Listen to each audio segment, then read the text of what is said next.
Welcome to Samba Samba. Enjoy the video. In this video, I will show how to reset the flat tire warning on an Infiniti Q60.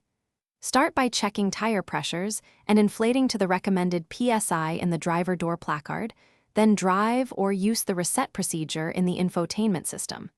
If a slow leak persists, repair the tire before resetting. Finally, monitor the TPMS light after driving to ensure the warning clears. Begin with the ignition in run mode and all tires inflated to the correct PSI. Use the vehicle settings to find the tire pressure monitoring system menu and choose the reset or relearn option. If the system requests a relearn, follow prompts and drive the car at consistent speed for about 10 to 15 minutes to allow sensors to recalibrate. Check the instrument cluster afterward for any remaining warnings. If you're enjoying the guide, please subscribe and like to support more car tips. Quick recommendation: a concise book that can change how you think about money helped me budget for car repairs and savings, so I recommend it as a smart read if you want financial peace of mind.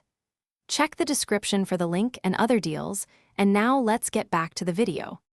If the warning stays on after resetting, inspect each valve stem and sensor for damage or corrosion, and consider sensor replacement if batteries are low. Use a soapy water test to find tiny leaks around rims and valves. Avoid long-term use of tire sealants that can foul TPMS sensors. Instead, repair or replace the tire properly.